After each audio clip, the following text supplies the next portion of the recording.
Ladies and gentlemen, welcome back to the Natural Born Hustlers podcast, episode 4. You got your man Steelocay. You got your man You're Joe what?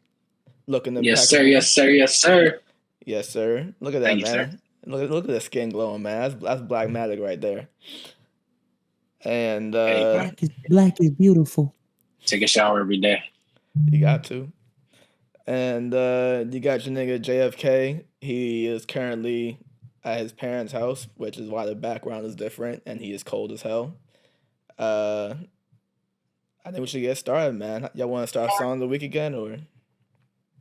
Yes, bro. I am go and I'm playing. I don't even care. Hold on. Okay, right there. I got you. I gotta go with Gunna. I know y'all heard that Gunna, bro. Yeah, The little man. that African giant. Oh my! Oh yeah, I saw him do it this, live. this year. This year, I was like, oh my goodness. I didn't know he dropped it. Yeah, He dropped it. Yeah, it's a song. It's called This Year. He dropped it on Friday. I ain't know. I got a jump too. When you done? Y'all know who Manny Wells is? No. Manny Wells. Oh, I'm about to change our lives, bro. Yeah, It's bro, not no. familiar. If He you like- knew my story, He's an artist. Yeah, I my song of the week probably Burna Boy. I've been put Burna Boy been on replay since the album came out. Yeah. I downloaded it. I still haven't listened to it yet though. The one joint tested, approved, and trusted. Man, that's a vibe. It's a vibe.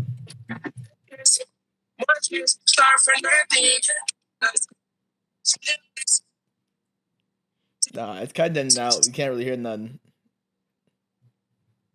Well, yeah, but this year with Gunna is definitely a banger. That's definitely been one of my songs I've been playing over and over. I feel like it's a good vibe. I feel like he's changed I think he went through something that really changed him, and now he's on a whole different planet.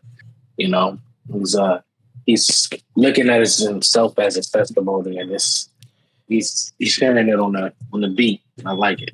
You know, Vince Staples said Yeah. the best, bro. Your mama raised a good boy. Be a good boy. Hey, come on, Gonna man. learn this year, man. Be a good boy, bro. Learn, bro. He said, "Man, I am not one of them." Yeah, he said, I am not a slime. That is not me. He said, "I am not one of them, bro." Hey, honor, I was playing Make Pretend. But nah. My joint is hang on, I'll get the name. Ooh, that is not the song. It's called Magic Take It Easy, Baby, Manny Wells. Magic That Take joint It. is hard, bro. Yeah, I don't want to get copyrighted, but should we low key? Yeah, I mean, I would say snare, I just blank it out. damn, we going. It's a live recording that he put out on Apple Music. Easy, baby, before I hire, baby, oh. Is it just called Magic? Oh, that my roll big you. You're alright to contagious, yeah. You did that. You did that. You gon' be Yeah. That's it right there.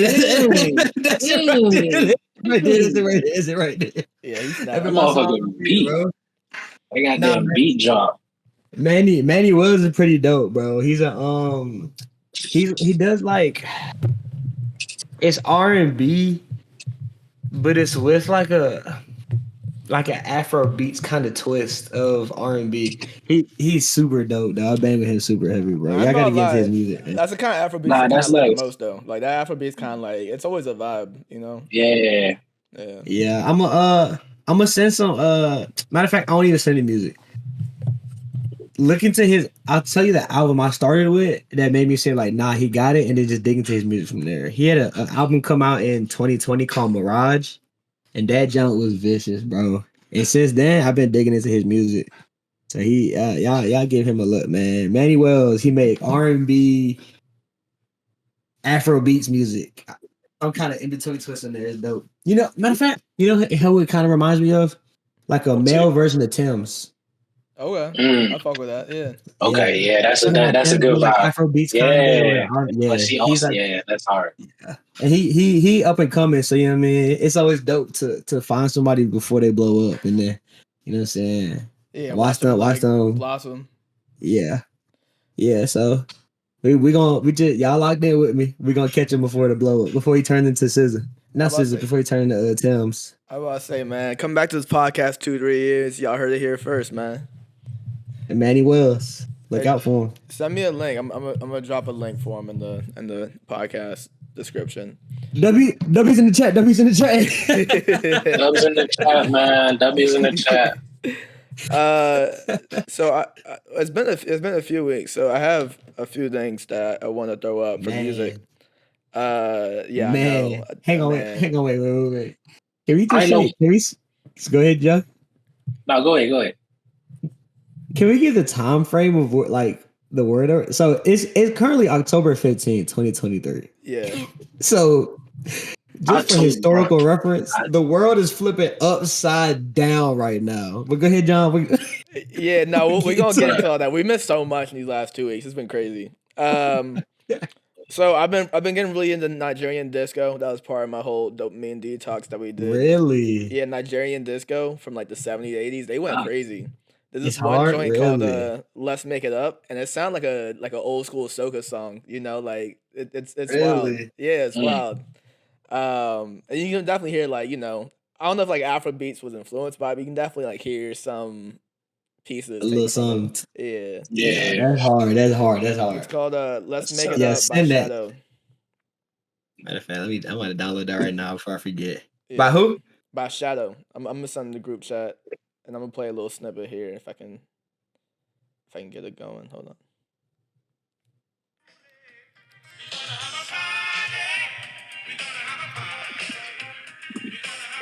I can't hear it. Really? Damn, that's unfortunate. All right. Anyways, all right, and then we'll put a clip. Yeah. I'll fucking we'll do that later. Burna Boy, the last one. Pretty much like half that album was like amazing. The other half is kind of forgettable. But I think that's pretty common these days. And what I really wanted to get into was Drake's album. How do y'all feel about that?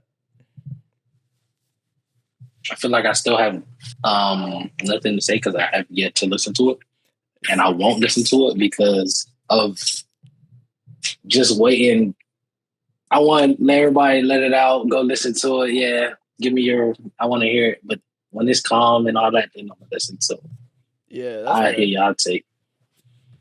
Okay. I hate to say it, bro, but I think I'm kind of off the Drake train, dude. I'm off the Drake train too.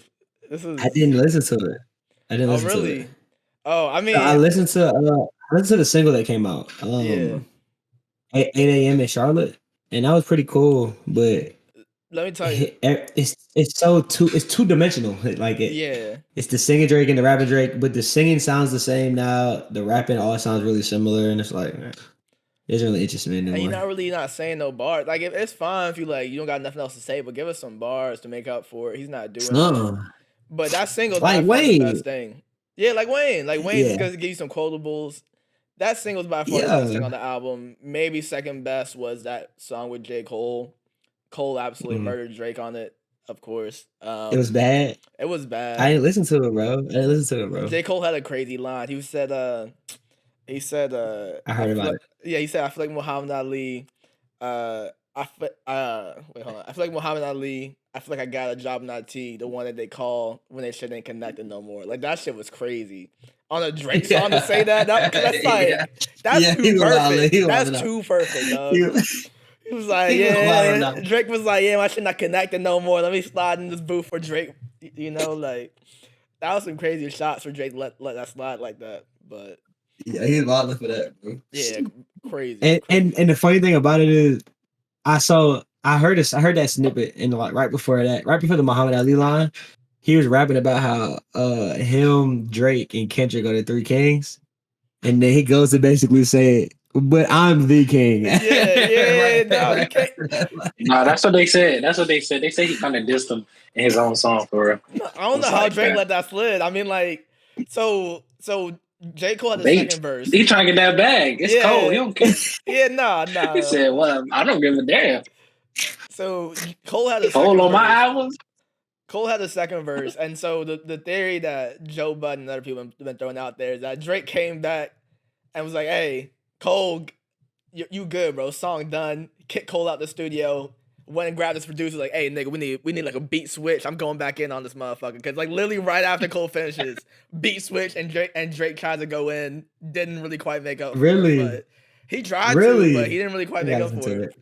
Yeah, I gotta listen to it. He wasn't spitting any crazy definitely bars. He was just trying to do like a hard gangster rap, and it just didn't connect, in my opinion. But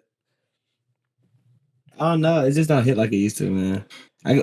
I hate to say it because I'm not hating on Drake. Like he's definitely like literally a living legend, and I'm dope. I got to experience that moment, and that's something I'll probably tell my kids about. But it's kind of, I'm saying, for me personally, I'm not enjoying it like I used to. It all sounds the same.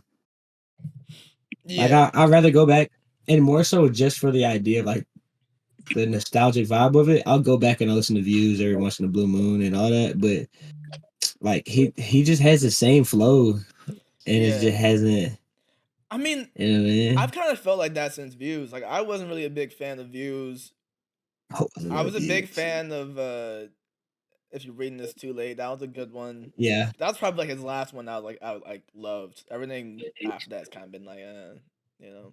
mine is Views. I mean, and it's always like a song or two that's like, oh, this is pretty dope. Like And that's kind of the I thing. think it was Scorpion. Scorpion had Jaded.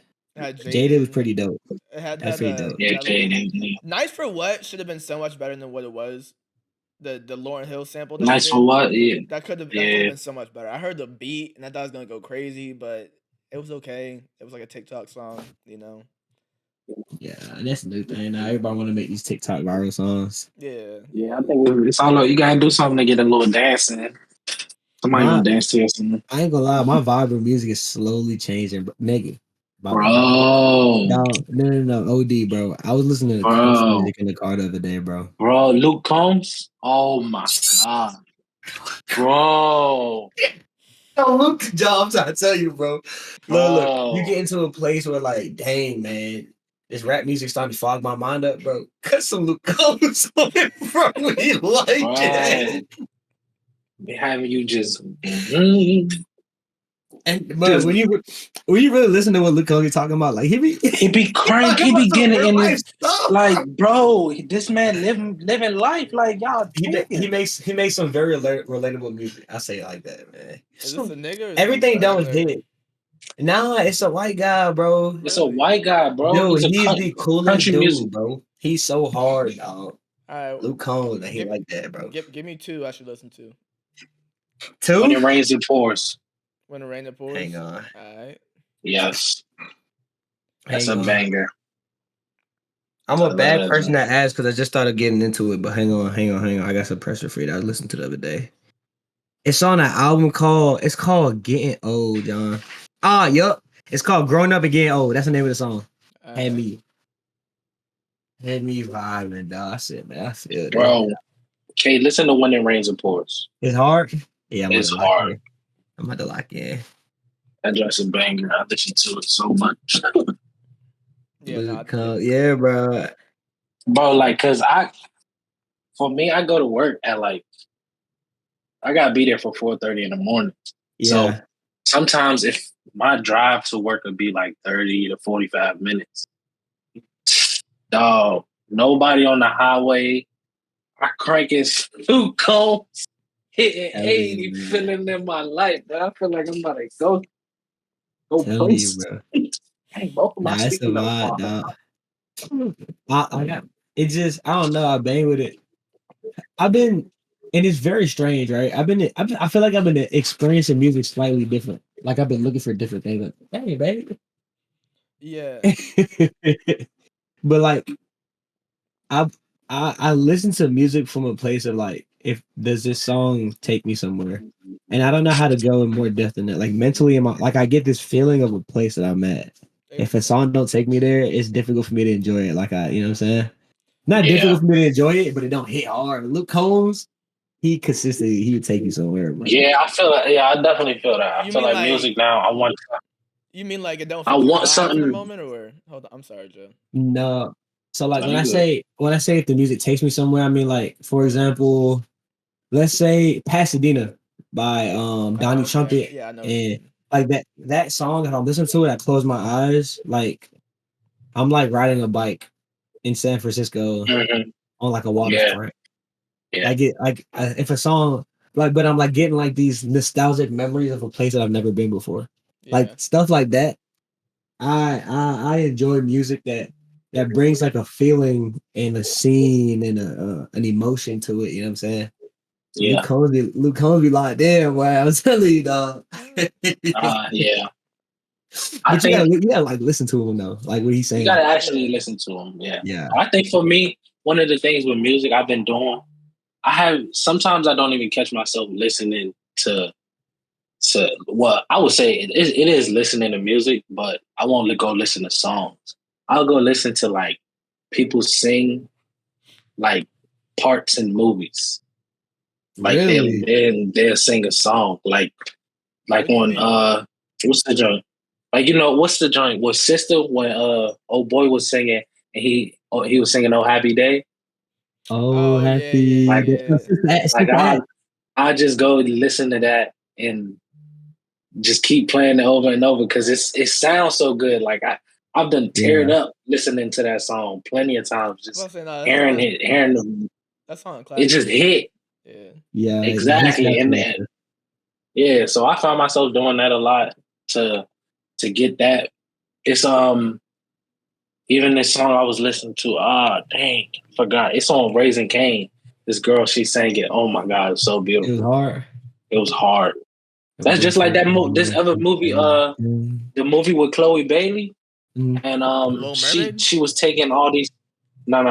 Her sister. Her sister, yeah. Oh. She was taking all like she did Lil Baby. She did the little pressure. You know the little pressure. The little pressure song. She did the little "Who Can You Run To" song. Wait, talking about why you just hit that note crazy, though? No, but yeah, she did. She flipped all the songs, bruh, into a gospel song, and she Oh, sung okay. it in the movie. And them just as hard, bro. Like the little What movie was who it? she did the "Who Can You Run." It's called Praise. Oh, that movie, the one with Drewski, I think Drewski. it's on yeah, like Drewski, Peacock or something. Drewski, Country Wayne in it. Country Wayne is funny. Chloe in it.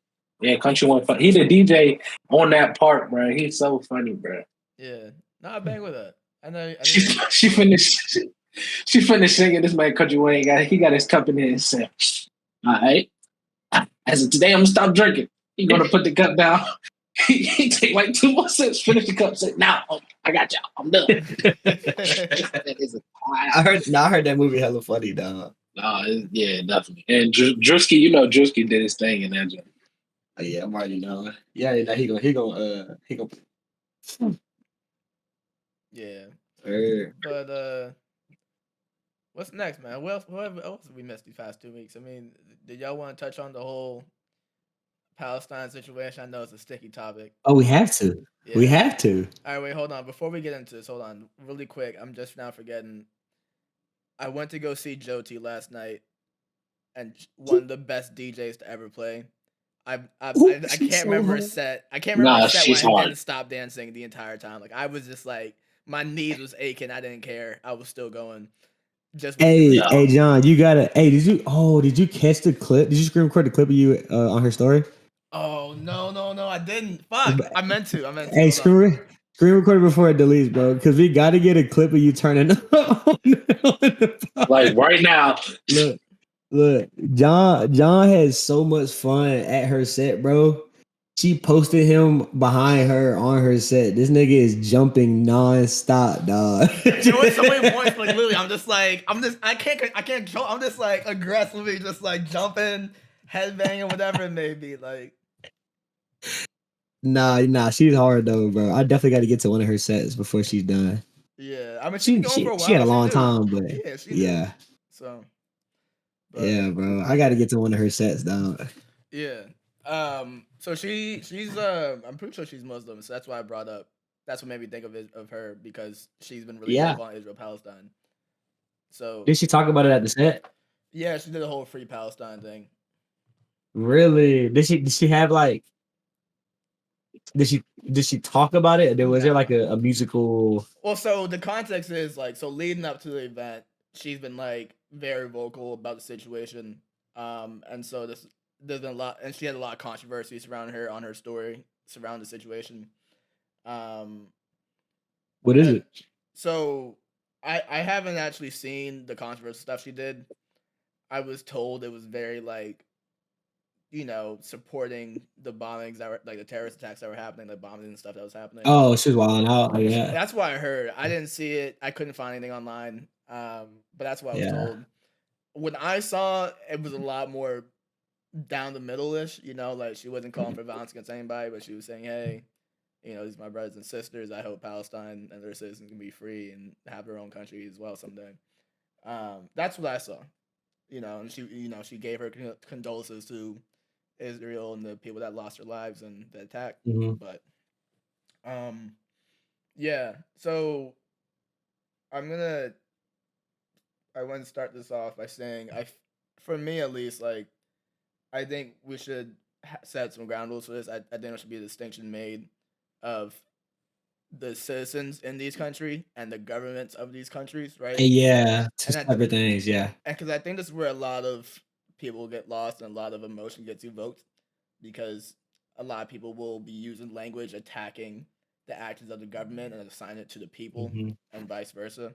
Yeah. Now people start attacking Jewish people. They start attacking Muslim people, or they start attacking random citizens there versus the governing bodies. Right. Yeah. Right. It's like saying I hate all Americans because of American government. Like it's a valid way to view it, but I don't think it's the right way to do it. Yeah.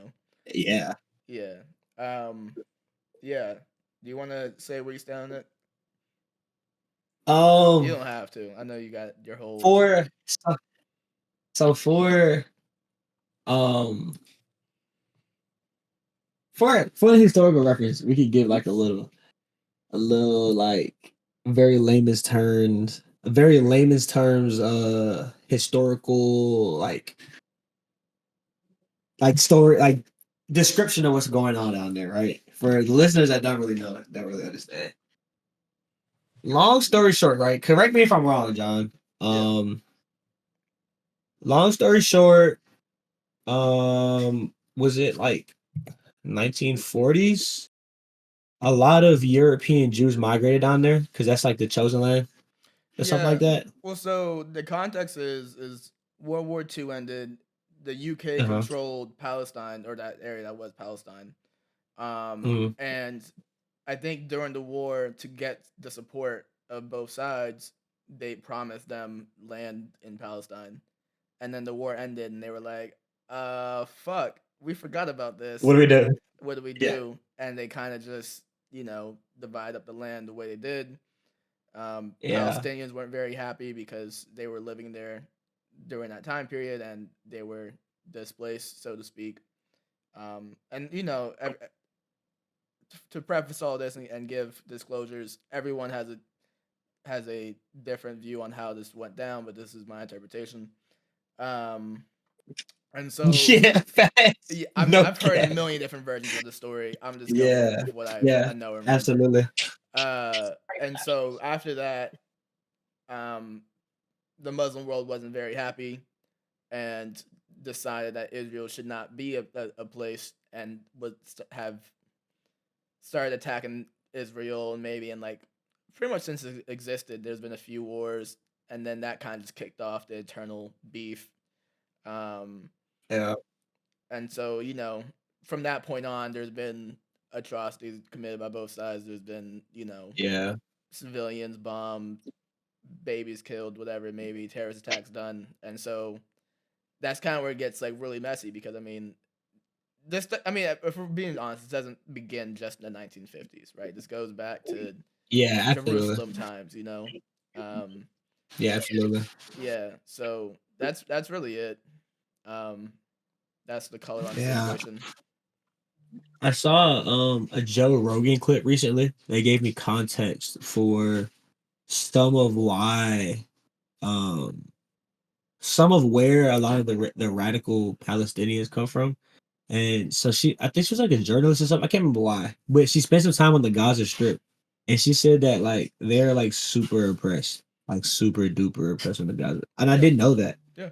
There's like they like constantly live under martial law. I had no idea. Yeah. So enough of that, but it's like it's not like a like just a quiet, calm martial law. It's like a super aggressive martial law. So I guess enough time under that, it's like almost poking a bear, It and it's like radicalizes eventually anybody. somebody's gonna retaliate. Yeah, Yeah. I mean, Uh, like, I it sounds like the way it sounds like how black people were treated in like the 50s and the 40s is how like they're getting treated over there right now. No, 100%, and I think that's why you're starting to see some very vocal pushback against Israel, at least more than I've ever seen in my and since I've been following politics. Yeah, I think it's because a lot of minorities are like, "Hey, no, you can't do that. Like that's fucked up. Please stop doing that to people." yeah, You No, know. facts. And yeah. Israel, they have their. All right, so here's my view on this whole situation. The best I've heard it put that makes sense to me is that America and the UK and other Western nations, when Israel was created, did so created Israel due to military and geopolitical reasons, and since then they have been, in my opinion, using the hurt and the trauma of the Jewish people to continue to push their agenda and their wars down there, whatever it may be. I can see that. Yeah. Yeah, 'Cause shoot, the freaking Iron Dome that Israel has, like the best air defense system in the entire world, is 100% U.S. funded. yeah. Why would they do Like that? we bought that for them. Yeah. Yeah, why would they do that? Why is that the most heavily funded military base in the world? Is over in Israel. Like why is that the reason? Yeah. Because Yeah. we have a very strategic reason to be down there. And if we didn't Hmm. have a reason to want to be down there, Israel would not exist. We wouldn't be funding so much money in there. Yeah, Israel would not exist. And Cause that's the the the fact that they have a more high tech air defense system in Israel than we do here in America is insane because we funded their entire system. yeah. We funded a better system for them than we have for ourselves. Yeah. Yeah. And like Yeah. and this isn't to say like a Jewish state shouldn't exist. I think they Not at all. deserve their Yeah. own place to live, but yeah, I Oh, think absolutely. Yeah. yeah. And I think because of just the general history of this, like that's what makes it so hard to talk about. Like there's so many times I talk to like my Jewish friends and a lot of them like, just because I don't fully support the Israeli government and the American government that I'm. Anti-Jewish state. Um, Yeah. yeah, yeah, It's a super sticky conversation to have, and I feel like because of that, because of how like sensitive of a topic it is, how sensitive people get, you have to preface everything with, I'm speaking specifically about these governing systems, these governing bodies. I'm not talking about these people. yeah, But so to answer your question, like my view on it, so I think 100% Hamas is 100% wrong for what they did and how they handled that situation. I also think that Israel didn't respond in the best way. The yeah, governing bodies, I'm not talking about the Jewish people, I'm not talking about the Israelite people, I'm talking about the Israel government. I don't think they responded the best way because they started attacking the Gaza Strip and there's hella civilians there. And the way that they went in and started blowing, like, I've been seeing videos of like babies dead and like parents holding kids crying in the street. And I understand like Hamas like strategically set back up in the Gaza, but there had to be another way than just friggin' air striking a civilian city yeah. because the Right. civilians didn't do anything. Hamas did. You know what I mean? So like the Palestinian civilians are being punished for something a terrorist group did, which Well, sucks. the funny history behind Hamas is that so I mean they started off just like how the Taliban Yeah. started off, right? Where like so initially they started off being funded by the Israeli government as a way to promote Really? kindness through Islam, and they had like all Mm. these different Islam schools, and they were apparently we're supposed to be doing good, and I guess they had hidden intentions and ended up Mm-hmm. becoming this very radical version of Islam, and they have to thank Israel for that because they were funding it the same way we funded Taliban. Yeah. And they did it to, like as a means to control them a bit. The same way for any reason we funded Taliban as a means to control the population, and it backfired Mm-hmm. 20, 40 years later. Yeah. Yeah. As we see happening over and over again, history repeating itself. Yeah. Yeah. I mean, it's very obvious that American Middle East strategy does not work. It just makes people angrier. Yeah. Like, yeah. And so to get like into the religious side of it, I actually, you remember Miriam? Yeah. She's stuck I over actually there hit right Miriam now. up the other day. Okay, yeah, that's She funny. what? I'm glad you did. She's stuck over there right now She's stuck over where? in Israel. Oh wait, what Miriam are you talking about? No. I'm talking about a different Miriam. What Miriam you talking about? Oh, Jeremy, no, what Miriam I'm talking about. Oh, no, I'm talking about you remember Puda? Oh, from school, yeah, From Buckle from when we was young, we was really Yeah, young. yeah, I hit her up because so the Bible has a lot of end time prophecies. End time is a relative term, and that's something that we could get into if we want to get into it right now or another time. But end time prophecies, right? And I was very intrigued because Islam and Christianity has a lot of similarities. And I was interested in what are you guys' end time prophecies, bro? And talking to her, dude, they say daggone near the same exact thing that the Christian Bible said, and basically, like, I don't know, man. I just feel like we're stepping into a very, and you can almost just feel it normally in terms of like economically in the world, in terms of like the major powers, Russia, China, and America, the three-headed king in the world right now, like how they're knocking heads and the tension and the rumors of these wars is coming.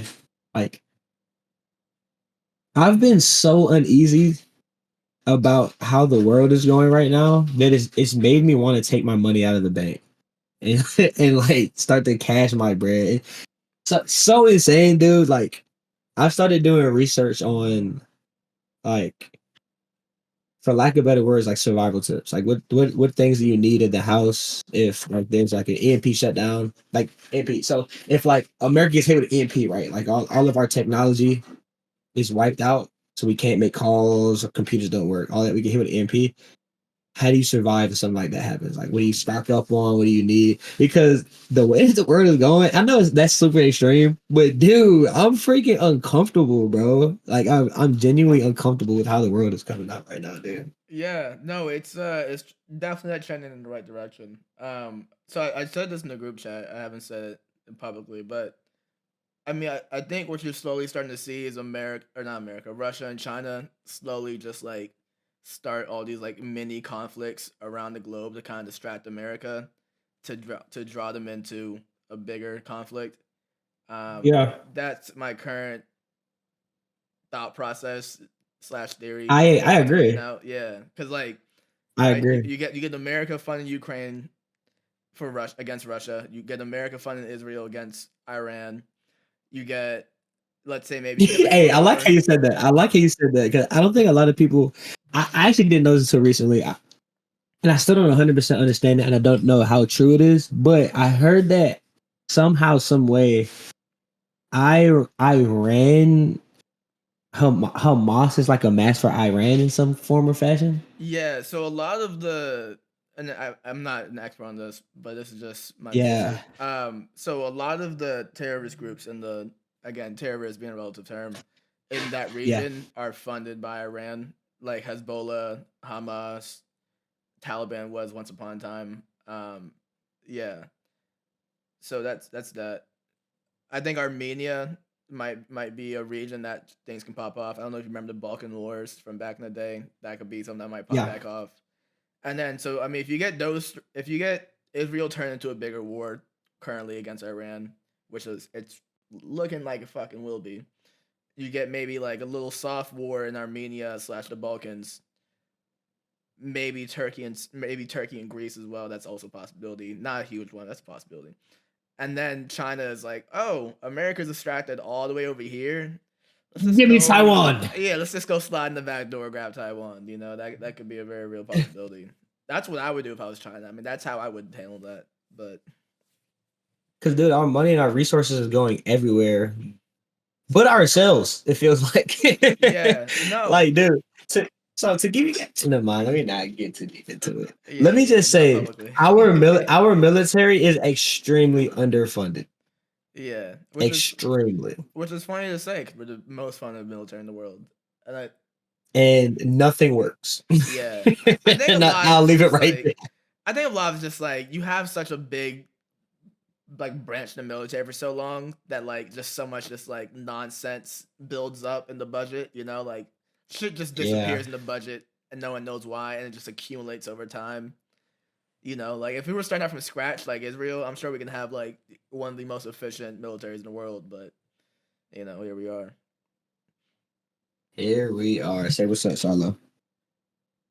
For sure. Yeah. All right. I think that's enough geopolitics for one day. I don't want to step on anybody's toes. Piss too many people off. I was about to say, I'm sure we pissed off enough people just by being somewhat neutral. What else can we talk about? What else has been happening? What's been going on in y'all worlds? Yeah, I'm here, bro. I'm just listening right now. Yeah, anybody, what going on, mate? Do y'all think? What going on, mate? Yeah, mate. What going on, mate? Right there, mate.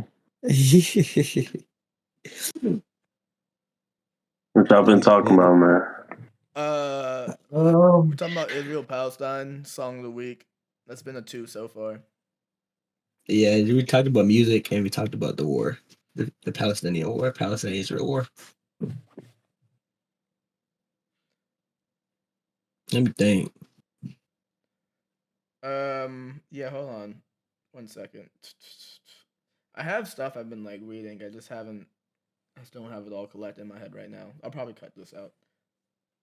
Oh yeah, for sure. So I don't know like how deep you guys are into like the spiritual scene for like black people, but there's been like this like there's this theory in like the spiritual black community for a while that like black people were the first people in England and they're the original Englander or black people, right? Really? In England? In England, right? And really? Where does that come from? Well, so it came from like this one research paper that was like highly disputed, and it's a very controversial paper, and it's a very, you know, back and forth, rah between both sides on this because, you know, that would break a lot of worldviews. Yeah. But I've been reading this book called Pathogenesis, and it talks about the history of humankind through eight diseases or 28 diseases, something like that. I can't remember how many. And so in the book, they're going through like the different Homo sapiens and all that stuff, and they end up talking about this guy called Cheddar Man because he was found in Cheddar, England, and pretty much Cheddar Man was found to be pretty much this black guy with dreads and was it's wide nose. Was a wide nose first people in England, right? Black man with dreads and blue eyes. That was a me scratching his ankles. Me stretched his ankles. That's how you got over here. Motherfuckers hopped in the water and went. Woo. He started swinging though. It flew over from freaking Cameroon. Yeah, it had a little propeller. Let the wind take him. Yeah. But I thought it was fascinating. I think that Cheddar Man thing was really fucking cool. I think there's a lot of ground to it because I know that there's also a lot of obviously disputed as well, but there's a lot of research on the first human beings being black and being melanated. Yeah, I mean, no, I think they definitely were. I mean, they came from Africa, but it's a question of like, you know, I think the big thing is like not so many. I feel like a lot of races they end up attributing first modern civilization to themselves, and I feel like at least as Black Americans, we really lack a concrete culture and history to rely upon, and so I Mm-hmm. feel like we've been kind of searching for stuff to grab onto. I feel like this is one of them. Um, Mm-hmm. and I mean, it's not to say it's invalid to grab onto it. Like I'm glad we can claim this, but yeah, Yeah, crap is dope, bro. We lost our way, man. We was like that back in the day. My boy Big Monster Musa, richest man to ever live on Earth per capita. yes sir, man. Shit, we got Mansa Yeah, Musa, dude. We were.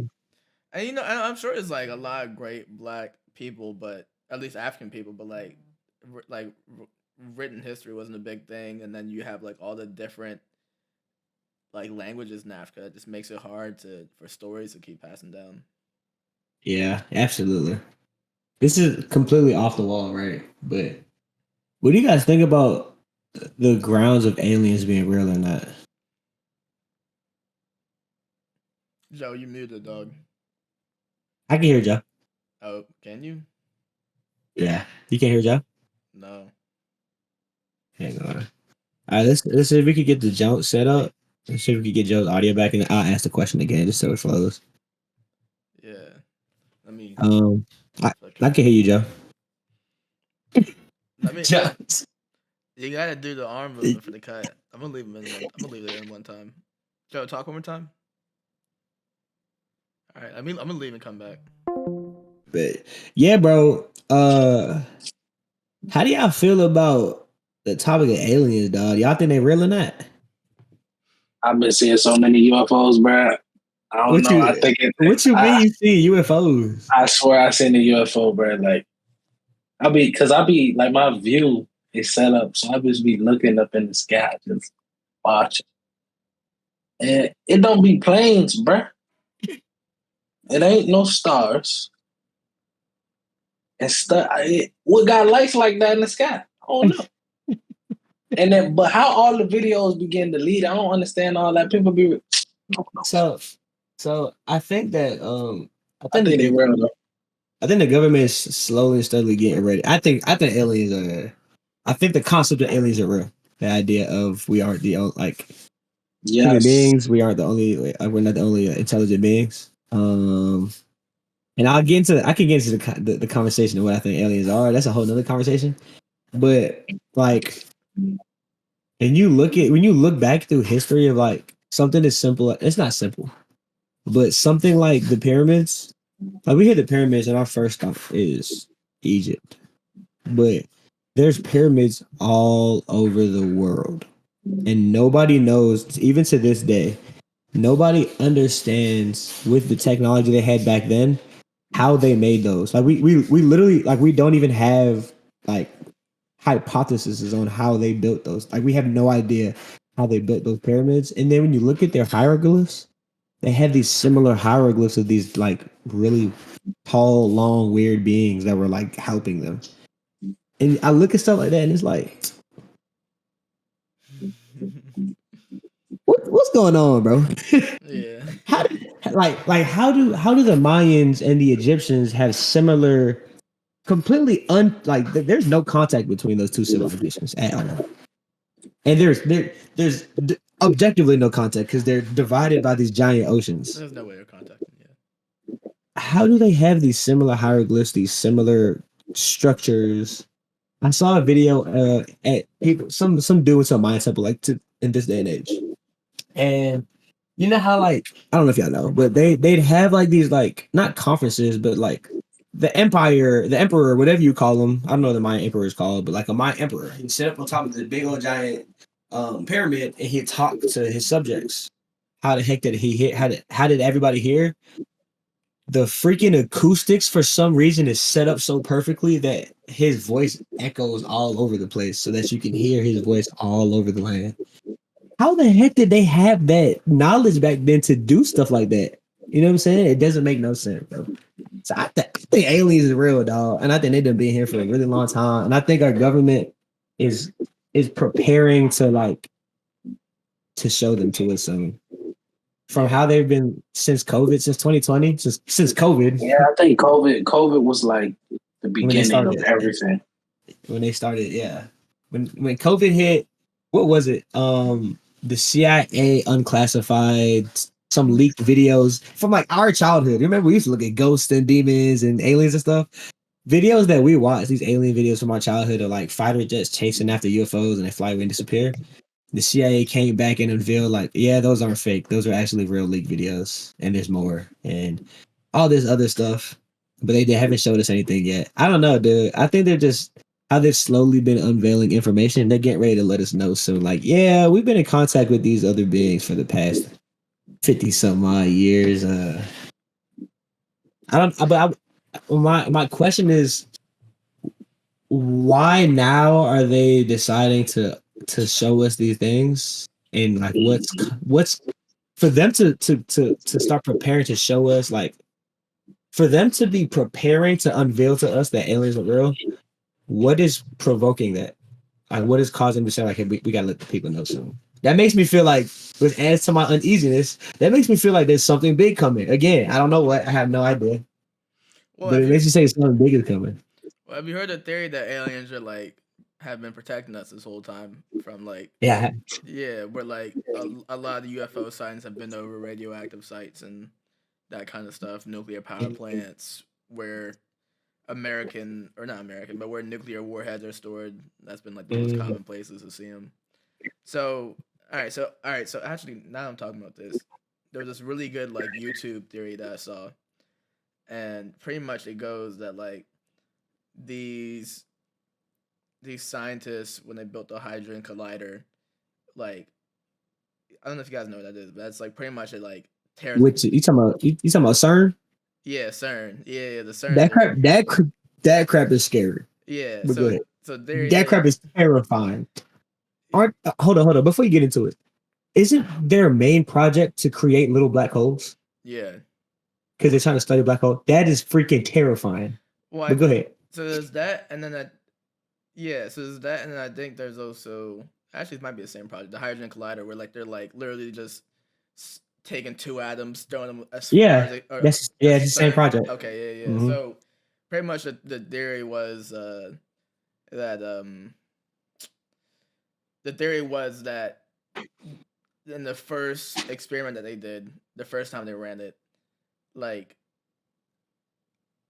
it like pretty much made our reality collapse, and our timeline got pretty much collapsed into a different timeline. And so originally, let's say there was like 16, and then they did the experiment, and now there's like let's say now there's like 15, right?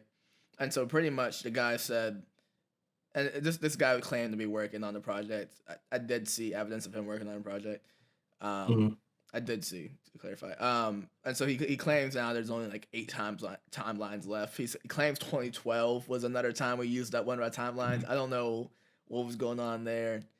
The other times, the nuclear ones. I just got chills, bro, because the Mandela effect has been feeling stronger and stronger as time goes on, bro. Well, so that was also the other part of it. Was like that was kind of used to explain the Mandela effect, you know, like the Bernstein Bears versus Bernstein Bears. What other ones? I haven't heard that one. You haven't heard their name? Their name isn't Bernstein. Is Bernstein? The Bernstein Bears. I thought it was Bernstein. I think it's Bernstein. Look it up. I can't look it up. One of the first ones that pop up in my mind is Chick-fil-A. Yeah. Like the spelling of Chick-fil-A. Oh yeah, no, that too. Yeah, we did talk about that. I remember. That jacked me up. Yeah. That jacked me up. Well, with the group chat, we did. Yeah. I swear to God, Chick-fil-A has always been spelled with just a C, not CK. I'm telling you, bro. And now all of a sudden it's Chick with a K. Yeah, dog. And I guess what, like, I don't know, dude. I don't know. Why they over here? They made a little blue menu. Huh? Oh, the Chick-fil-A restaurant. Yeah, it's right down the street from like 2 minutes down from right there. What you mean a little blue menu?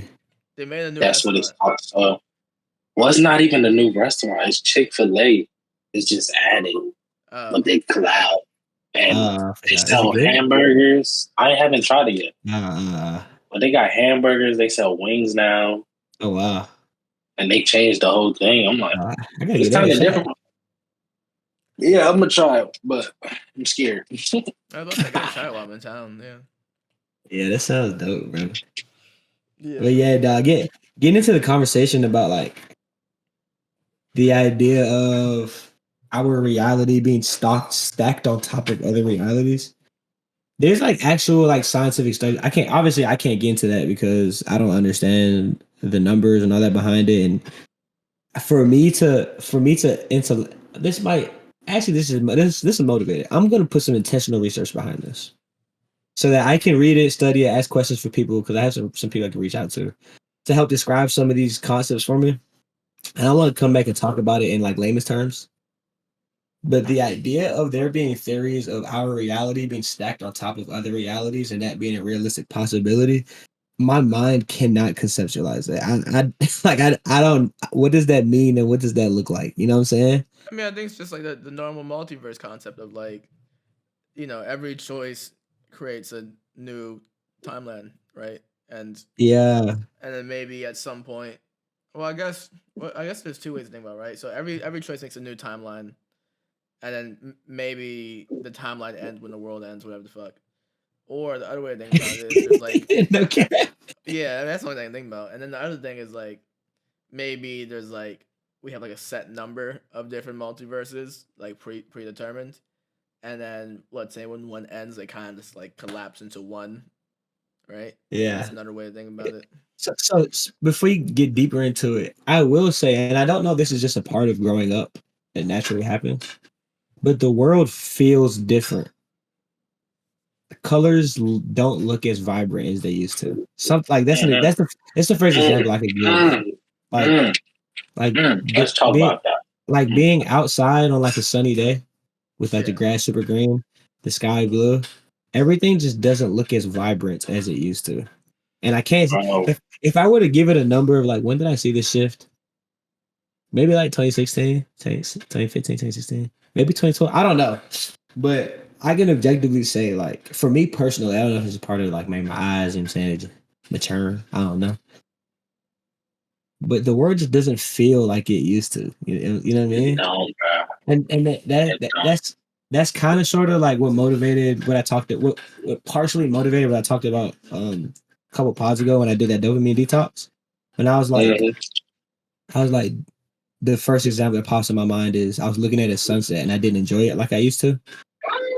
So part of it was internal, like I had some things I had to get right with, but the other part of it is, and this is me on the other side of that journey, the sunset still doesn't look the same. I'm still enjoying it and I'm experiencing it and I'm appreciating it, but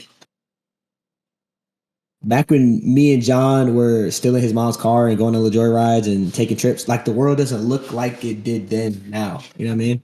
Yeah. And now we get into these conversations of like CERN and reality's getting knocked off. I feel like reality's merging and Mandela effect. It's like, what's happening? Dog, I be feeling like I could look at the sun now. I could sit there and look at the sun. No, what do you mean by that? He about to go blind. Like, no, like I could not even not on some serious stuff. I could literally just like back then we used to look at the sun and you closing your eyes immediately. Mm-hmm. Yeah, but now I can literally just sit there and watch the sun. Yeah. And not feel like it's still gonna be a little fuzzy and all that, but I know what you mean. I'm like, damn. Yeah. But I sit and watch. Yeah, I'll be outside a lot. Like I force myself to be outside and just sit outside and enjoy outside. But I definitely understand when you say it just don't feel the same. Nothing. Like it just feel like I think a big part of it is like novelty. Like when you're a kid, all this stuff is new. So you got like those like rose colored glasses on. And then like, and then it's also why time speeds up, right? Because you're not getting as much new things as you get every day. Like your 10th sunset is a lot different than your like 20th thousand, And I think we're probably around 20,000 then. Yeah. So that's why I say like there's also the idea of like this could just be a part of growing up. You know what I mean? The fact that the world doesn't look and feel as vibrant as it used to. Yeah. But on the other side of that, like I don't know, bro. It's just so much going on in the world, bro. It just don't feel right, dog. And I don't really know what I mean when I say it doesn't feel right. I don't know what doesn't feel right. But something does not feel right in the world. I mean, I feel like there's a general sense of anxiety as a society. Yeah, I be so anxious. Like, what's next? And I don't know specifically what I'm anxious for. I've been saying this since maybe like 2017, 2016, 2017, senior year, and I've been saying it ever since then. Man, I feel like something really bad is gonna happen, and then bad things have been happening, but the bad things that have been happening haven't been the dang. Nothing. It hasn't fulfilled the feeling of like, dang, I feel like something bad is about to happen. Because freaking, we had what was it? What was the first really bad thing? I can't remember. The first thing, was there anything really bad that happened between 2018 and 2020? Not really. Yeah, Trump. Shout out my dog, Big Trump, man. You know what I'm saying? Yeah. Bro, looking back, bro. He didn't do as bad as everybody expected him to do, bro. I mean, he held his own, bro. He did some very extreme things, but he held his own, man. I mean, if you ignore the fact that we almost went to nuclear war about 3 different times. Yeah. Actually, I was talking to a chief warrant officer in the military, and he was over in Iraq during his presidency. And so obviously when we're overseas, we're working with a lot of different countries. They said that based off of Donald Trump's tweets, they had to have U.S. specific meetings where leadership would come together, and they literally put his tweets up on the board, like a Monday morning. They're like, all right, his Sunday night tweets are on the board. Okay, how are we going to try to twist and turn this to talk to our allies so that, you know what I'm saying? No, for real, bro, No, because like the stuff that he was saying was jacking up relationships overseas, and like we're working together against freaking Taliban and stuff like that. But it's like based on the things that he's saying, like he's ruining relationships and ties that we have. Yeah, that guy was actually crazy. Yeah. No, I mean, I remember when I was over in Europe. I mean, like that was a big thing. Was like it was like literally American policy changed overnight just based off this man's tweets. It was hard to do anything. Yeah, it's hard to get anything done when your policy changes every day. Like, yeah, man, that's real. Yeah. I can't get too deep into the nitty gritty yet because I'm still in my suit. But yeah, about to say, some of it's so kind of yeah. I can't. Yeah, don't get you dishonor. No, can't, bro. Don't bring great shame to the family. Great shame. I like what you did there. Yeah, man. Hey, y'all, I'm living the American dream, guys. Oh, you getting dinner served? Hey, y'all my wife is serving me dinner right now, man. Hey, you don't even know, bro. This nigga has a white picket fence and the wife, bro. Only thing missing the kids. Oh, hey, I'm gonna keep waiting right now. Hey, K, you don't even know, bro. What don't I know? You're a lucky man, bro. I be talking about you a lot, man. You and Mo. Hey, we live in the American dream, man. Living the American dream. Exactly. That's my whole point, man. I was just telling somebody about y'all relationship. Hey, word on the street is you on the clock. That's why I've been here. I've been hearing tick tick. Y'all been hearing that? That's the word on the street, bro. That's why I've been hearing too, bro. That's the word on the street, yeah. Hey, every now and then I've been hearing tick tick tick. Hey. Matter of fact, hold up. Hey, where you at right now? I guess I just tore my ACL, bro. Y'all ain't know. I'm done. Both Achilles, ACL, torn shoulder. You retired from the game? I'm done. I retired. Oh. Hey, man. Welcome to the club, my boy. It's coming, man. It's coming, man. Take me out the club. Take me out the trap. I'm sitting here with my good friend. He's stupid, bro. I don't know if it's just us. Matter of fact, no, it's definitely just us. It's definitely the people you surround yourself with. But yeah, never mind. That's the point I'm gonna make is very wrong. I was gonna say our generation is stepping away from like our parents' generation, our past generation of like hoeing and singleness but thinking about it, that's cat. You said we're stepping away from that? Our generation, yeah, that's cat. Oh no, it's definitely getting worse. I would say we're embracing that. I feel like this is the first time in history where it's okay to be a hoe. Yeah, yeah, we could talk about that. I don't get it. Girls on every girl on their birthday, bro. It's literally who can dress up the most nakedest. Bro. Literally. Bro, I am, and that's not me on no hating stuff, bro. The female rap scene, this is the most toxic rap scene I've ever seen in my entire life. I think it might be worse than the 90s gangster rap scene. This is terrible. Nah. People Bro, are dying, bro. Stop that. People are dying. Okay. You gonna get This is murdered. wait. This is on par with the 90s rap scene, bro. The 90s gangster rap scene and what they did I'm to that this, generation. Bro, I'm telling you, dog, because this generation of female rap they're creating a generation of hoes. Directly, the crap is insane. Hey, and then they go get pregnant. Bro. And then they go get pregnant. Look, Sexy Red pregnant. She's pregnant already? She's pregnant, bro. Bro, the female rap scene is crazy. Dog. Look, I'm gonna say this, bro. You gonna be a hoe, go be a hoe. Wrap it up, get your test done. We all good, bro. Ain't nobody gotta know. That's between you and God at the end of the day. Yeah, keep that through you. That's what we gotta say in our generation so we don't get canceled. in reality, hey, y'all wilding out. Hey, man. That ain't my business, but hey, I can't host nobody. I was a hoe once upon a time, man. Hey, man, once upon a time, man. Once upon a time, I was outside. You gotta grow up. You overcame. You gotta grow up. I ain't gonna judge on your past, my brother. I ain't gonna judge on your past. Nigga said, we shall overcome. I'm telling you, man. You can't get up the steps without going up, man. You gotta go up, man. Gotta go up. Hey, man. You can't. Hey, look. I feel like every episode got a moment like this. We start giving out these random cliche quotables. Hey, but look. Attitudes. The only way to get up is you gotta fall down first, John.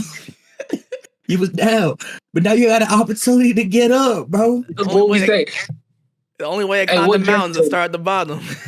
Come on, that's the only way, bro. Hey, what Drake said, man? Started from the bottom, huh? Yes, sir. Come on, man. You know what I'm saying? Every dog had a day, brother. Every dog had a day. Yeah. You can't be on the porch with the big dogs. You better stay on the bench. I'm saying, man. Don't hop on that porch if you ain't ready to bark. Hey, y'all ever plan on getting a dog, bro? Yeah, I did. LaRon was straight me away. Yeah, I got dog. LaRon maybe one like a low effort dog. LaRon's insane. LaRon is the reason it's taking me so long to get a dog. LaRon is insane. Yeah. Have y'all been to LaRon's house? No. I went to. I'm scared. I don't know what it smells like. I'm saying, bro. Hey, LaRon, when you see that, bro, I'm on your head. LaRon's dogs have pooped on everything he owns at least no way. one time. There's no way, bro. Like, ain't no way. Ain't no way, dog. And that's the only reason I've been waiting from getting a dog. The fact that LaRon keeps sending these pictures of his dogs pooping on his stuff. That's huskies, bro. Don't get me. Look, all right, y'all. Bro, I swear. Hey, I lie to you not. My rot, he be chilling. He be chilling, bro.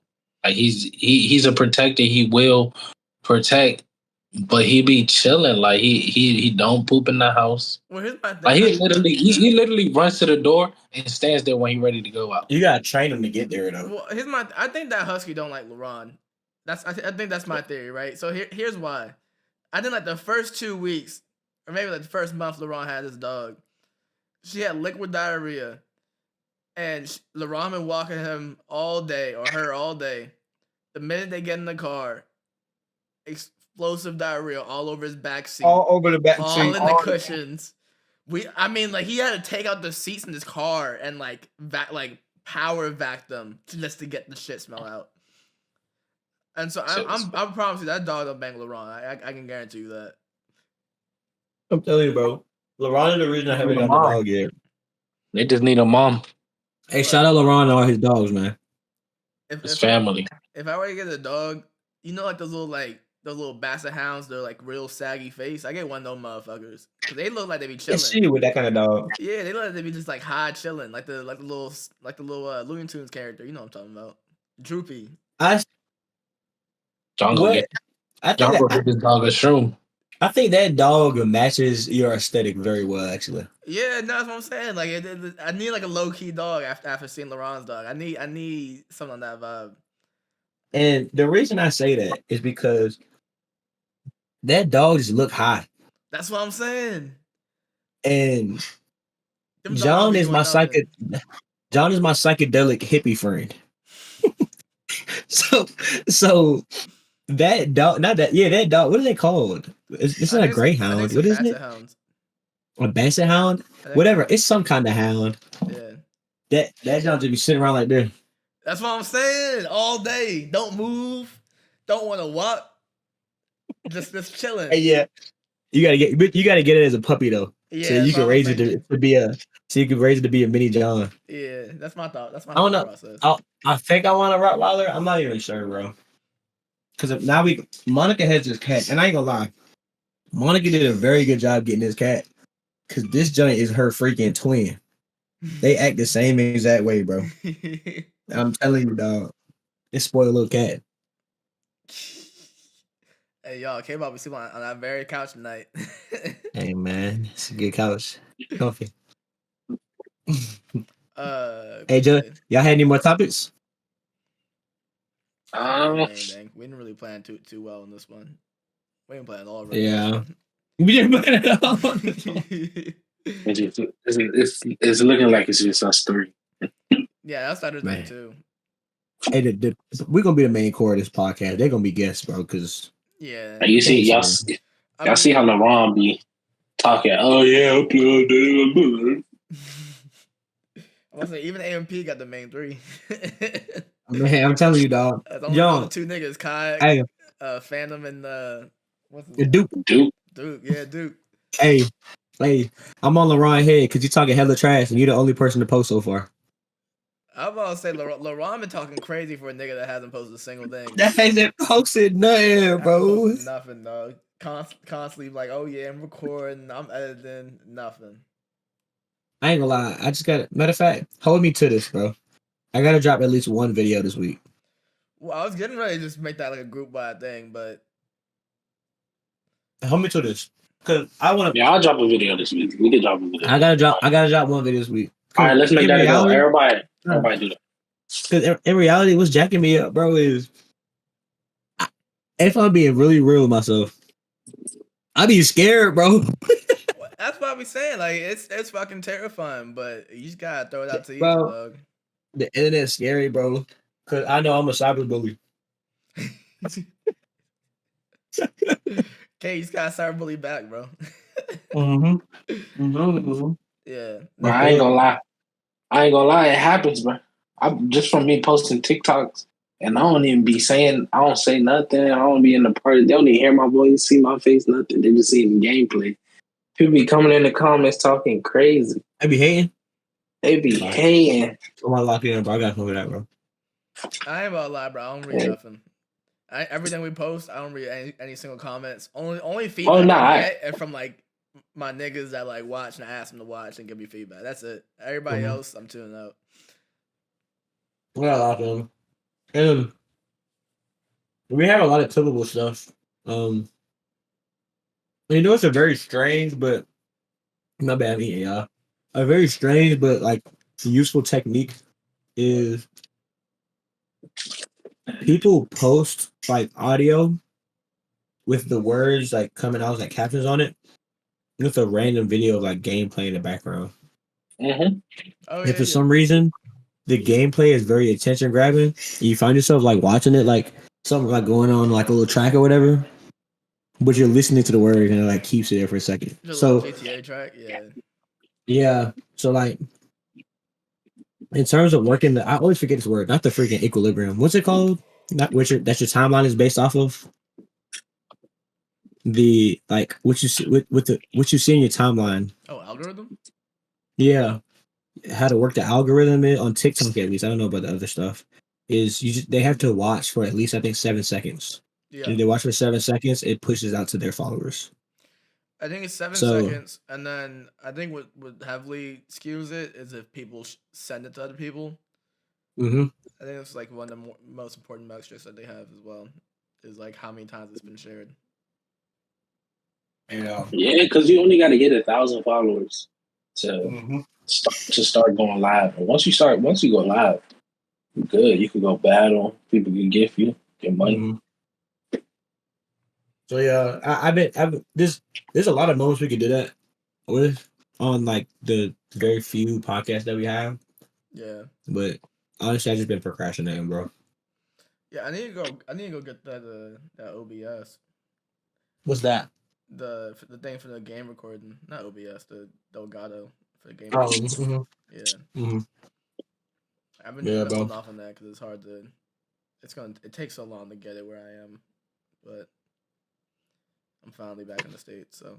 Shoot, I'm about to say, get the hell now. Yeah, I'm gonna get it this week. How long you staying? How long you staying? Oh, I'm not eating a lot. No, you good. I'm here till the end of the month. But so actually, let's use this as a podcast topic. Yeah, I think posting on the internet is a very vulnerable thing to do. I mean, you're putting yourself out there for criticism to some of the meanest people that could exist. And I mean, I think you have to be very mentally strong. I mean, I don't think any of us appreciate how mentally strong a lot of these influencers are. I mean, because like, even me and you, I'm sure we got some mean ass comments to say about some of these influencers, and we don't even like really mean it. We just like roasting motherfuckers, and we're not even gonna comment it. You know, imagine the motherfuckers that we don't comment it. Yeah, imagine motherfuckers that actually like hate them and like are just there to make somebody's day a shit storm. You know. Yeah. So like, using myself for example, Joe as well. He's in this boat with me. We have like a locker full of music, and they're not really done, but they're done. You know what I mean? Because being super transparent, I'll let you guys in. For after we blow up, we come back, we look at these. None of them are mixed or mastered, right? And obviously, I'm teaching myself to do it as we go. YouTube degree, you know what I'm saying? Obviously, they're not professionally mixed or mastered. We don't have any resources to send them out to get really professionally mixed and mastered right now. So because of that, we've just been sitting on music that we've sent out to people to ask for feedback, and everybody's basically like, "Oh my god, y'all gotta drop, y'all gotta drop, y'all gotta drop." But with that feedback, folks is still scared to drop the music. We haven't dropped any of it. It's just sitting in the vault, man. It's sitting in the vault. I literally go on BandLab and just be like, "Damn, bro." They got some heat. I mean, I had to leak one of their songs just because they was hoeing and not putting it out. And I know they were come back to it. I don't know what you're talking about. Delete that. Let me fix it. No, actually, as something I gotta fix that. I'm there for real. Right. You can repost it right after I fix it, bro. Just post a new one. You post it. No, you post it. You know I'm not gonna post it, bro. I can update it. I ain't gotta delete it. I can update it. Hey Joe, Dreamers is the one that one we dropping, bro. That's the one. I'm gonna re-record it. Hey, for the pod. Hey, for the pod. Yeah, I heard his response when I said I'm gonna drop it, right? He said I'm about to re-record. I'm telling y'all, we ain't never dropping because we all keep doing I'm about to say, niggas been re-recording every 5 days. I haven't. But it be gas though. It be gas though. I think I did tell Joe to re-record though. That might be on. I need a re-record. Yeah. Like I did that joint with my beats, and it didn't sound good. I didn't like the quality, so it just my voice sound all jacked up. Yeah, I mean, I think you got like the general structure there. He's got to re-record that home. Hey man, never mind. I'm gonna leave it. There's no content coming soon, y'all. I got y'all, John. One video this week. Man. One video this week. All right. I got something to talk about. I had a very odd like week. I had a very weird week and a half. I don't know. I was just like got like a sudden wave of just like just sadness the past like week and a half. And it wasn't like any one thing. Like I meditated on it. I like just sat with myself on it. It wasn't like any one thing. It just like hit. And then I did some mushrooms and I felt better. But that was the day you went to the beach and you posted on Instagram, right? yeah, it was that day. Yeah. That was like a much like I just need to get out of the house. I was going like stir crazy, being in the house all day, Yeah. and I yeah. So I bring it up said Yeah. it's okay to be sad, guys. Yeah, for real, dude. Because oddly enough, I've been in a pretty similar season. And I can't quite put my. I almost feel ungrateful Yeah. because I'm comfortable. You know what I mean? But for some reason, same. The past couple of weeks, I've been feeling off, bro. Like I just been feeling like gray. Yeah. I'm Well, not. I'm not. I wouldn't say I'm depressed or sad, but I'm also not like giddy. Yeah. You know what I mean? Like Yeah. I'm not. What you say about that? Yeah, and I don't know. I don't know what that is. Like, I mean, Are you so in the Jesse? past, there's been this thing. So it's called. Hey, Hey, Joe. mute Joe. Yeah, I was about to say. Hey, mute Joe. Yeah, he muted. So I was gonna say, like in the past, there's like in like places where you don't get a lot of sunlight, you get what's called seasonal depression or seasonal annual depression or something like that, where it's like its acronym is SAD, where like you literally just get sad because you're not getting enough vitamin D. That's been the cause of it sometimes in my life, but and that might be the cause recently too, because it's been raining a lot where I've been living, but yeah, I don't Hey, know. I just couldn't get past it. So I mean, if you hey, haven't, I recommend taking vitamin D if that's been like raining a lot. hey. That crap is real, bro. Yeah. At West Point, there's this thing called the Great Period, and the Great Period is basically they give you a warning about it when you first get there because, like historically speaking, from when does the Great Period start? Like late October. It's like mid to late October, all the way through March, like really late March, almost April. Actually, early April is gray, and people get hit with terrible depression. There's always every single year, objectively, every single year, there's at least a suicide ideation that gets caught that we have to take care of. During the COVID year, there was a suicide. It was actually super scary. Oh, yeah, I Because they remember thought that he's that. gonna shoot. They thought he's gonna shoot the school up. Yeah. Um, but he ended up just shooting it, which was super scary. He shot himself on burst. He didn't put it in single fire, Ooh. so it's like, and everybody heard it. It was like, "Oops, what the heck?" And it like echoed around the freaking. Yeah, the Cause mountains. I heard it from where I was at, and I thought somebody like dropped some weight. Yeah. They're like really loud weight drop. Like, the heck was that? But there's a kid. He shot himself. But I said that to say, during that like couple month period from like October to early April, you literally do not see the sun. And I experienced it myself my first year. And I always say, I don't think I would. I don't. I'm not saying I don't think I would never kill myself. Let me preface it with that when I make the statement. Like nobody, like, oh my god, I would never kill myself. But in 2018, the 2017 to 2018 year, I experienced a small piece of why people consider that. Yeah. And I went through that. I went through that couple month period of grayness, and I was like, no, like legitimately, I think I could have been like clinically diagnosed with depression during that time period. It was bad, No, I mean super like bad. it gets really bad. I like and I didn't ever quite appreciate it until I think I started meditating and I really like focused on how much it affected me. Like Mhm. especially like now, like you know, coming back from the sunny place that I was living to come in here. It's been 2 days and I was like, I feel really sad and everything just seemed very dark and gloomy. And it's because I'm not taking vitamin D. And I literally took vitamin D an hour later, everything's super bright again. I'm like, oh, okay. You know, like it Yeah, literally, it's like a movie effect of like depression and sadness. Um, so I recommend y'all take that, especially during this time season. yeah, man. Take your vitamin D, meditate, hunt the good things. Because depression is real. Yeah, I need to Ain't nothing meditate wrong with myself. being depressed. And the idea of meditation is different for everybody, man. Um, Yeah, because there's like obviously like the traditional sort of meditation where you find somewhere quiet, you lie on your back, you find your balance, close your eyes, and you sit and empty your mind. My bad, can y'all hear me? We heard I had you. the mic so far off. Yeah, nah. Um, I heard, but yeah. oh my bad. Yeah.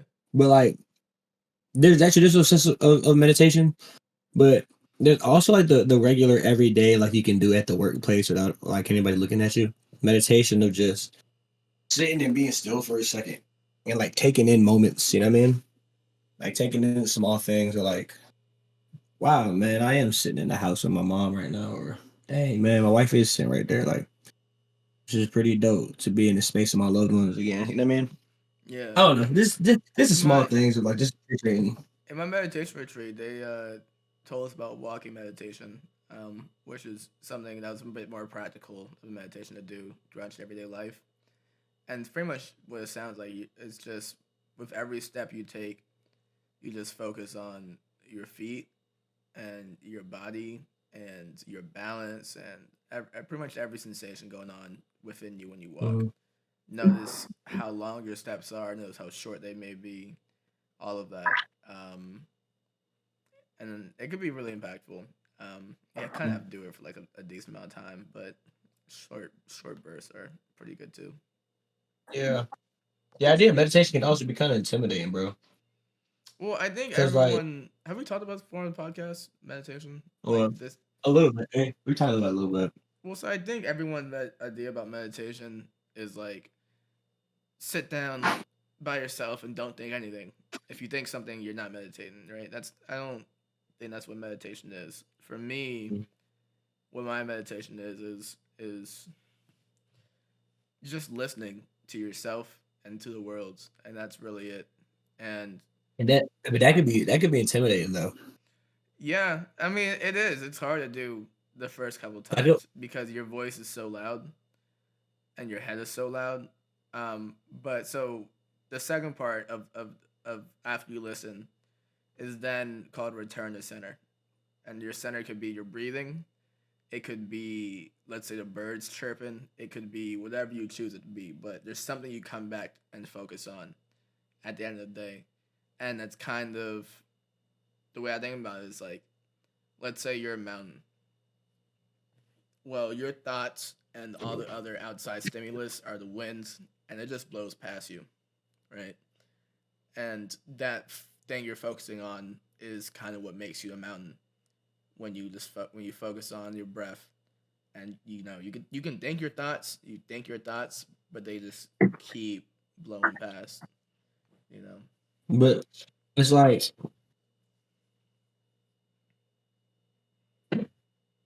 the reason I say it's a little intimidating is because I think most people, whether they acknowledge it or not, most people have something traumatic that has happened to them in their life, Oh, 100%. and that they almost unintentionally avoid. And it's like I feel like at a certain point in meditation, it's almost unavoidable. Like you'll experience a moment where the clarity and the clearness unfolds some of those emotional feelings that you got to dig into and unpack. And I think that is like a an indirect fear a lot of people have when it comes to meditation. Like the idea of clearing the fogginess from my mind. I feel like clearing the fogginess opens up a lot of those sores that you kind of sort of been hiding for yourself. You know what I Yeah, mean? and so yeah, so that reason alone was a big reason why I've been able to heal on my journey was that aspect of meditation. And so there's a few things I would recommend. One, I recommend doing it on a guided meditation. There's this lady called Tara Brock, one of the most renowned meditation people in the world. She's really good about being conscious of stuff like that. Um, and then the other thing is being kind to yourself and being okay with taking a break in the middle of a session if you need to. I mean, this isn't a full therapy. This is just acknowledgement, right? And that's probably one of the first steps, acknowledgement, and once you acknowledge it, then you can sit in it, and then you can start dealing with it if that's what you choose to do. I recommend dealing with it. Probably the healthiest way to do it. I had to do it myself. It wasn't fun, but I call it the big breakthrough meditation when you are ready to deal with it and accept it and move past it and forgive. And it's usually the meditation where like you're crying and you're super emotional. And Mm-hmm. I mean, that was the one that like something like a flip switch, and I just felt better. I just stopped feeling this like sense of dread over, the trauma that was haunting me. Yeah. That's dope, dog. I could definitely attest to that because like I said, dealing with my brother, man, that You breaking up, Joe? Joe. You should cut out. well, y'all can hear me? Yeah, you Yeah, said we can hear dealing you. with your brother. That's the last thing we heard. Oh, yeah, but dealing with my brother, that was a unreal situation, man. Yeah. Well, I don't even have the words to describe it still, but having to know that you gotta still pick up with life and life gotta go on, and you can't just sit around and be in that slump. You gotta find things to cope with it. You gotta do this, do that, and like I find myself working a lot. So when I do have the time to sit down and enjoy a little moment to myself, I don't even have to meditate. I feel like I could literally just be looking at something and be staring at it so hard that I just focus myself, and I could just it literally just make me tear up because I just be thinking about everything. Yeah. Mm. There's this great story that reminds me of that Tara tells and a few other big meditation people tell. Alan Watts tells. It's about this man who gets lost in a cave. So this man's walking through the jungle. He's running from lions, and he runs into a cave to hide from them. And it's a pitch black cave, and he gets lost in there. And while he's lost in there, I'm sorry, it's not lions chasing. Yeah, lions chasing him. And while he's lost in there, these demons start fucking with him. Demons or spirits, whatever it may be, start fucking with him, and they start terrorizing him and tormenting him. And he's lost in there for days, weeks, months at a time, or at a point in time. And every day it's a battle with these spirits. They're haunting him, they're mocking him, and he's fighting them. Right? He's doing everything he can. He's punching them, whatever it may be. They just don't seem to go away. And one day, the spirits come and they do the same thing. They mock him, they tease him, whatever. And he sits down and he says, "Okay, I'm listening. What do you want to say?" And the spirit's still going. He says, "I'm listening. What do you want to say?" And the spirits stop. A light shines in the cave, and the man finally finds his way out. And I think that's very illustrative of dealing with whatever trauma it may be. Like, it may be tough at first to do that, but the only way out of the cave is to say, "Hey, I'm listening. I'm ready to deal with you." No, facts. I feel like that goes off of like one of my quotes I have on the wall. It says, "Everything is hard before it's easy." Yeah, I like that. Oh shit, you got Gotha up there. That's good stuff. And yeah, I definitely see when you gotta. That's why I tell people, everybody got their own story. Everybody, even it may be something small that could trigger somebody that wouldn't even trigger somebody else, but it's like everybody's so caught up with dealing with it that they don't understand, it's not gonna happen in one day. Like, you gotta take your time with things. You gotta be patient. be very patient. Like it's gonna come. It's gonna come. Just stay patient. Stay down. Do what you gotta do, and trust. Just take the time to yourself to really lock in on your mind, your well being, and see yourself for real. Because life is hard, bro. Life is hard as shit. Yeah. Life is hard. You know, Yeah. yeah, I think you're on the money. So the way I think about it is like there's two components to healing, right? There's the first part I was mentioning, and then the part you're mentioning, like the time-based component, right? There's just some Mm-hmm. wounds that only time can heal. Like, you know, you can do all the acceptance you want, you can do all the forgiveness you want, but there's just some things that just take time to heal and forgive and truly forgive and forget about, you know. Um, all right, I got one more quote. So the quote's from Atlas Shrugged. I know it's a shitty book, but I love this quote from it. From what book? Atlas Shrugged. It's like this super libertarian. It's not. It's not. It's by this libertarian guy, one of the main founders of the movement. But it's a really good book in my opinion. And so this main character goes through like a heartbreak, and she's pretty much it goes like, you know, the first day I felt like I didn't know how I'd ever be able to move on. The second day, it hurt just as bad. And then, you know, there's some more in between. And she goes, eventually, I forgot to even remember, you know. And that was like the first day I felt like I truly healed. You know, that was one of my favorite quotes from the book. It was something like that. I'm butchering the fuck out of it, but that's the story of it. That crap is real though, bro, because it's like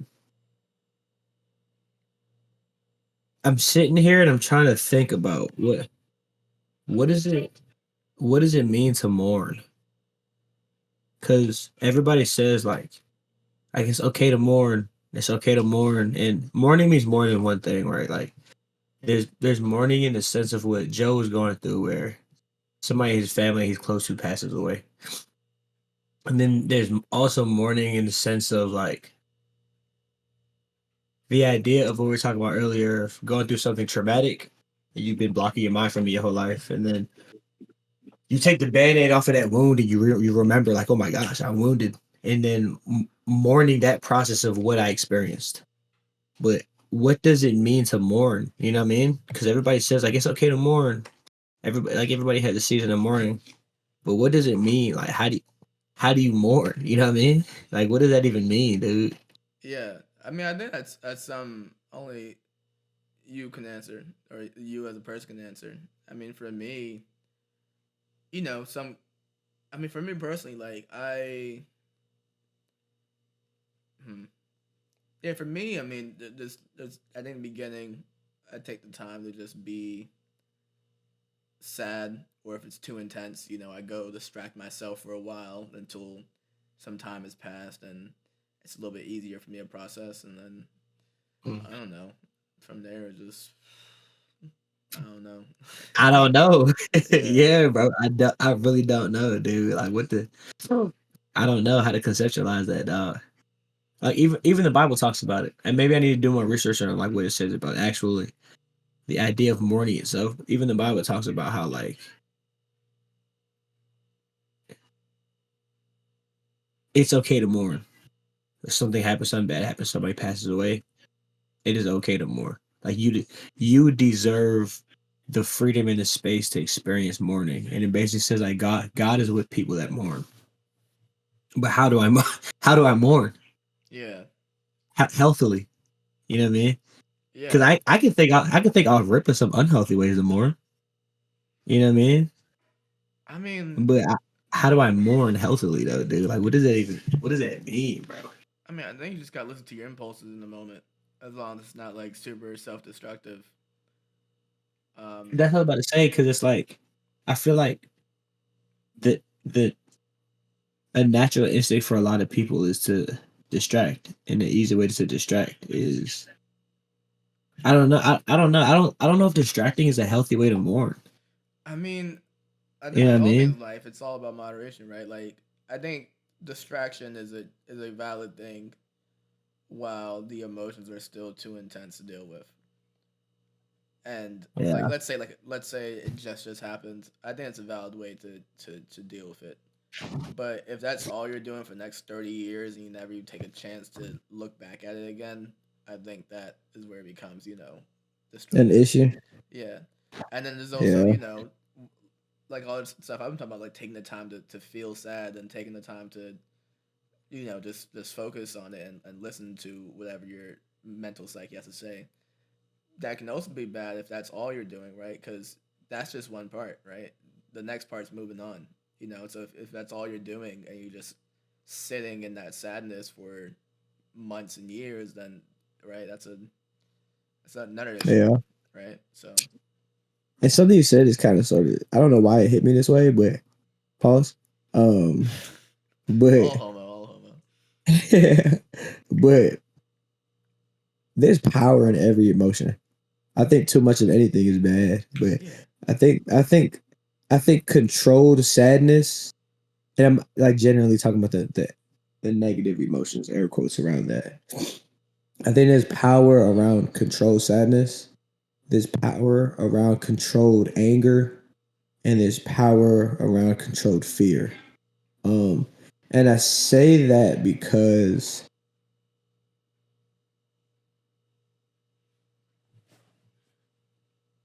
looking at art, right?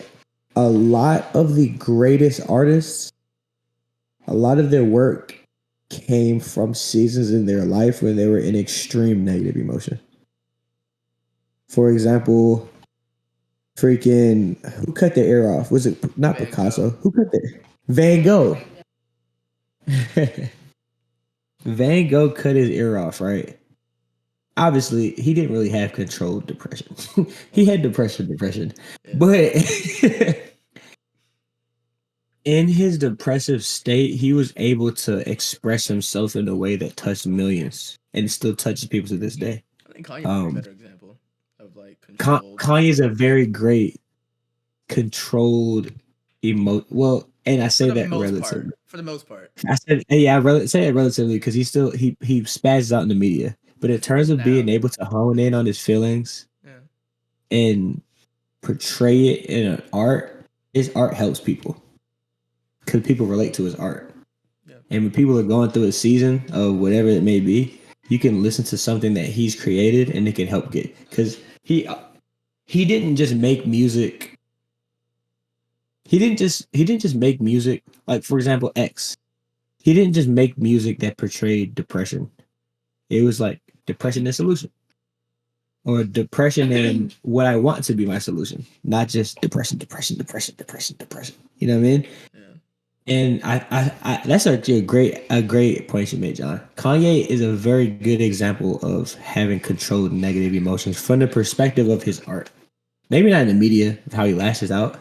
I mean, as of But he late, did. it has been as controlled. But I mean, the man's been. I mean, let's be honest. He's been like this for 20 years. It's just been hit a lot better than it has been now. Yeah. Yeah. Yeah, absolutely. Yeah, like that. But Kanye, Dave Chappelle. Sorry, go on. No, you could go ahead. I was gonna go on a completely different side topic of the Kanye Dave Chappelle story from like his early days. You know what I'm talking about? Yeah. Yeah. So, really quick for listeners, Kanye went on Dave Chappelle's show in like 2004 when he only had like one single out, and he was backstage with like Jay-Z and all these other motherfuckers. And he just hopped up on the couch middle of the party and go, "I'm the greatest motherfucker alive. Fuck you. I'm Kanye fucking West." And Dave Chappelle's like, "Who's this?" But hey, he great for real. I mean, he wasn't wrong. He was a little bit crazy, but I mean, the greatest ever, bro. Yeah, but yeah, go on. I didn't want to. But even with that, it's like looking at anger, dude. If there's a way that you can tap into your anger, but in a controlled fashion, I feel like, especially as a man, but shoot, anybody, I feel like you're almost unstoppable. Because anger comes with an adrenaline, right? And adrenaline almost like heightens your human abilities. Wherever, I wouldn't really say peak because you have to train to get to your peaks. But the state that your body is at if you can, physically speaking, if you can control your aggression and anger, you can max your potential at where you're at in that moment, right? So if I use that when it comes to sadness, or I use that when it comes to whatever it may be, I can put that into my workplace. I can put that into my relationships. I can put that into my art. I can put that into whatever it is. And being able to control those extreme emotions, like it creates a way for, like, I don't know, not a perfect human being, but like an optimized human. You know what I'm saying? For lack of better words. And I think meditation is a great way. I think that's one great way. There's obviously a lot of ways to go about getting to that place. I think meditation is a great way to start to hone in on that. Yeah, I think there's a lot of value in like listening to our emotions, right? Because I mean, when you think about what we are as like humans, like we have been finely tuned over like millions of years to have these emotions for a reason. Like, you know, like let's say like whenever you have like a general feeling of like uneasiness around someone, for me that's a great indicator of like maybe this person's not who I think they are. I should be a little bit more cautious about what they're doing and what's going on. Or another great line Or is like, or unpacking that more, digging into that emotion is like, let me dig into why am I feeling this way? Because there could be potential that is more internal than external. And then why is that? Why am I internally experiencing this? You know what I mean? right, What right, were you about to say, my and that could be bad? a moment for like self improvement too, right? Hmm. Um, Or saving you from a dangerous person, whether right, emotionally, spiritually, physically, whatever it may be. right, and I mean, and I think that's part of fine tuning that emotional stimulus that you get, right? Is you're continuing the millions of years of progress, rather. Another great example for me personally is like there's been a few moments in my life where I've been offered a big opportunity, and like I had fear, I had fear Hmm. and like doubt and like just a general sense of like excitement, like all mixed into like one feeling. And the first two times I didn't listen to that feeling, but look, through reflection, through just through reflection and thinking about those times again. The third time I got that feeling, I jumped on it and I ended up working out for me. So, but things like that, right? Like, I think all of that can be a great example of emotions leading decisions that are very beneficial. Hmm. Yeah, that can't be real, bro. No cap. Definitely. My brain's like, I forget, it was something that you said that I wanted to piggyback off of, but I got so deep into listening to what you were saying, dog. No cap, I forgot, dog. Was it the first part about the about like being uneasy around people, or was it in the second No, part? it was something in the second part, something after that you were saying. Oh, about big opportunities, or before, or after? It was something in that story. I can't remember. I think my mind's went blank, dog. Yeah, it's no problem. If you can give me like a word, I can jog what I was saying. But Yeah, bro. I can't even remember, dog.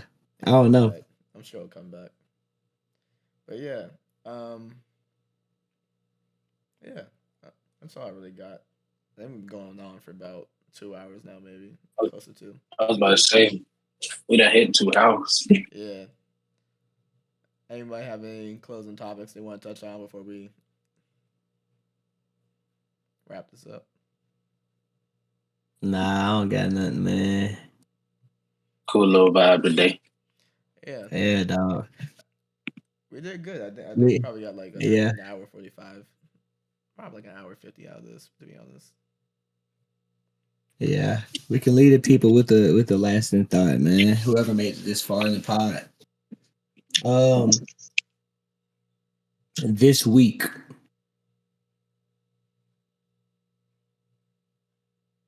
Yeah, I don't know. I was going with that. I got you. What you got? This week, trust the process. Yeah, man. Let's be patient with ourselves, man. Trust the Be process. patient. Trust the process. John said it earlier in the podcast. Be nice to yourself. Be gentle with yourself. Trust the process, man. Trust the process. Don't beat yourself up for the stage of life that you're in right now. Trust the process. As one of my yoga teachers always said, when you couldn't do the pose correctly, you're still a good person. You're still a good person, man. Yeah. Trust your process. Yeah. All right, who do That's now? it. Hang on, I got it. You got it? All right, go ahead. Yeah, man. I heard a quote from J. Cole this week, and he said, "If you've been chasing something your whole life, and you put it in motion 10 times, and after 10 times you said, man, I'm done, I quit. Who's to say the 11th time wasn't the time that it happened? Who's to say the 12th time wasn't the time that happened? Don't give up on yourself. And let's say, God forbid, you get to the end of your life and it didn't work out. At least you can say you gave it your all your entire life, and you can find peace with that. Don't quit and don't give up. We love y'all, man. This is the Natural Born Hustler NBH, man. man. Yo. We love y'all, man. Peace and love.